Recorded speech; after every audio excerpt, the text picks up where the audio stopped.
You couldn't get out of it because you were paying so much back. There was no way out, really.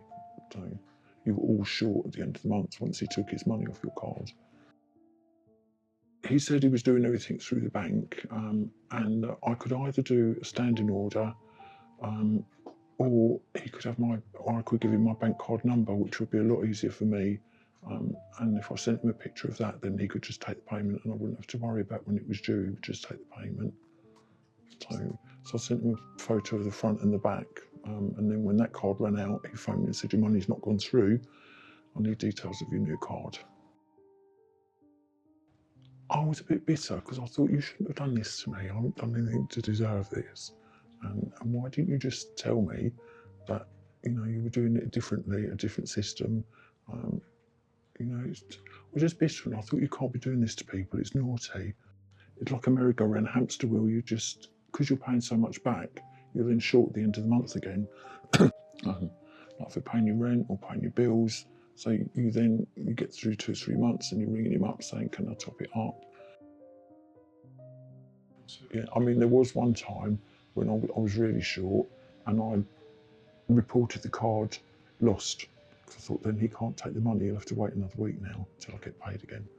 No, he was nice, but it was a business. It was nice, but he wanted his money. It was mixed emotions, really, because I thought, oh, well, he's always been nice. He's never been nasty, so I'm not quite sure what all this means. And yes, I did used to have to sign bits of papers, but then he did it straight through the bank, so I didn't have to anymore. Then I felt angry. I'm thinking, why have you ripped me off after all these years? What have I ever done to deserve this? Then I thought, oh, you've had money out of me and you shouldn't have. So it was real mixed emotions. But then when it was explained to me properly, that he should have been licensed and he should have made sure I could afford it, then I was a bit angry. It was a phone call that came out of the blue, and they explained who they were and what they were doing, and that he was likely to be arrested. And it just really went from there. They explained that there was a legal issue, and they didn't tell me too much on the phone straight away, but they gave me phone numbers so I could make sure who they were, and they were who they said they were. And would I be happy to give them some details and make a statement? There was no pressure. They just explained everything and said they'd call me back in a few days, which they did. And I did ring the number to make sure it was who it was, and I Googled it as well to make sure, because you're never sure, are you, these days?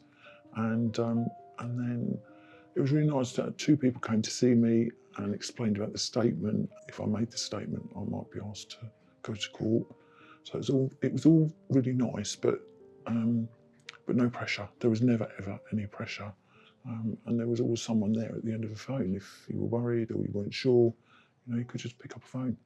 So yeah, it just came out of the blue, and I was told not to pay any more money over. And if I was asked for money, I needed to call them straight away. So yeah, they put it all at ease, and it was a bit scary, but they were who they said they were. I was worried that the whole team might feel, oh, she should have managed her own finances. She's a well-adjusted adult. She should have sorted this out. I thought there might be a bit of that, but that never ever came through. That you shouldn't have done this. You knew what you were doing, so which was good. So yeah. It's made a big difference because I'm not worried about trying to find over £100 every month or every 4 weeks, and that my bank card's not compromised because he had my bank card details to take the money as and when he wanted to take it. So what money I've got going in and out my bank now is mine. Otherwise, I think I would still be going around on the hamster wheel, borrowing, trying to pay it back, trying to catch up with bills, trying to catch up with rent because I've had to rob Peter to pay Paul, and that's all stopped now. So now it is what it is now. It's real. So I've got no debts outstanding. So it's nice. What's in the bank is mine, and if there's nothing left, I've paid my bills. So it's good. Yeah, it's a relief. So it's been lovely getting the support because it was scary to start with. I'm thinking, what if they come round? What if he comes round? What if he phones me? But everyone that phoned me and spoke to me said, don't worry about that. If he does that, you get in touch with us straight away. And I knew he would never be nasty, but I just didn't know about his family. If they, had access to his books and things. So But, you know, the IML assured me that they would manage it, and he couldn't do that. Stop Loan Sharks has supported tens of thousands of people like Pauline. Often people are worried about contacting us, but they are always glad they did. To see more stories like Pauline's, visit our YouTube channel. If you need help, we're here whenever you're ready.